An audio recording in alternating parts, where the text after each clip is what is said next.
வரும் சட்டப்பேரவை தேர்தலில் அனைத்து அரசியல் கட்சிகளும் பூரண மதுவிலக்கை முன்னிறுத்தி பிரச்சாரம் மேற்கொண்டு வருகின்றனர்.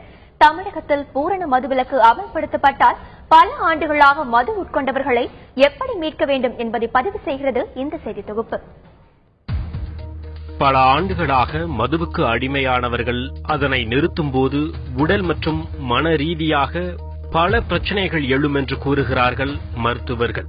தொடர்ந்து மதுவை உட்கொண்டு வந்ததால் அதன் தாக்கம் மூளையில் பதிந்துவிடும் என்றும், மது அருந்துவதை உடனடியாக நிறுத்தும் போது தூக்கமின்மை, கைகளில் உதறல் மற்றும் பேச்சில் உளறல் ஏற்படும் என்றும் மருத்துவர்கள் தெரிவிக்கின்றனர்.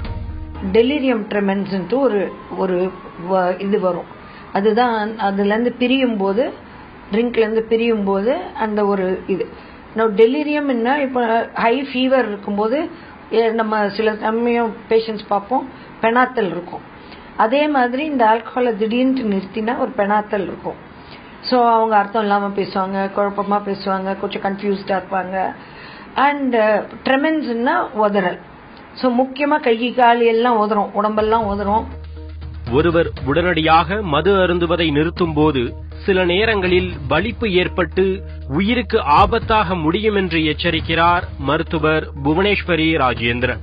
ஹாலுசினேஷன்ல அதுல பாத்தீங்கன்னா அப்படியே உடம்புல ஏதோ ஊறற மாதிரி, கடிக்கிற மாதிரி, அது ரொம்ப அன்கம்ஃபர்டபுளா இருக்கும் அவங்களுக்கு. சோ அதனால ரொம்ப சஃபர் பண்ணுவாங்க. அண்ட் ரொம்ப ஜாஸ்தியா போச்சுன்னா ஃபிட்ஸ் கூட வரும். ஃபிட்ஸ் வந்ததுன்னா சம்டைம்ஸ் உயிருக்கே ஆபத்தான நிலைமைக்கு போற அளவுக்கு ஃபிட்ஸ் வர சான்சஸ் இருக்கு. மது அருந்துவதை ஒருவர் முற்றிலுமாக நிறுத்தும் போது ஏற்படும் பிரச்சனைகளை தீர்க்க மருத்துவரையும் மனநல ஆலோசகரையும் அணுக வேண்டியது அவசியம் என்கின்றனர் இத்துறை சார்ந்த வல்லுநர்கள். எப்பவுமே ஸ்லோவா வித்ட்ரா பண்ணுவோம்.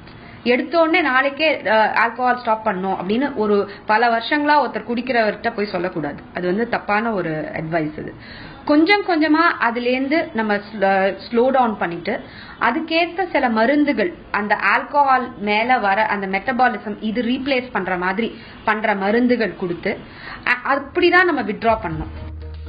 பீகார் மாநிலத்தில் பூரண மதுவிலக்கு கொண்டுவரப்பட்ட போது உடல்நிலை பாதிக்கப்பட்ட குடிநோயாளிகளுக்கு அரசு சிகிச்சை அளித்து வருவதாக கூறப்படுகிறது. அதேபோன்று தமிழகத்தில் பூரண மதுவிலக்கு கொண்டு வரும்போது அதனால் ஏற்படும் பாதிப்புக்கு உடனடியாக சிகிச்சை அளிக்க தமிழக அரசு முன்வர வேண்டும் என்றும் மருத்துவர்கள் வலியுறுத்துகின்றனர். குடிநோயாளிகளுக்கு சிகிச்சை அளிக்க நடவடிக்கை எடுக்கப்படும் என்று பெரும்பாலான கட்சிகளின் தலைவர்கள் தேர்தல் பிரச்சாரத்தின் போது வாக்குறுதியாக கூறி வருகின்றனர். எந்த கட்சி ஆட்சிக்கு வந்தாலும் மதுவிலக்கு தொடர்பான வாக்குறுதியை நிறைவேற்றினால் வருங்கால சமுதாயத்திற்கு நல்லது என்பதே சமூக ஆர்வலர்களின் எண்ணம்.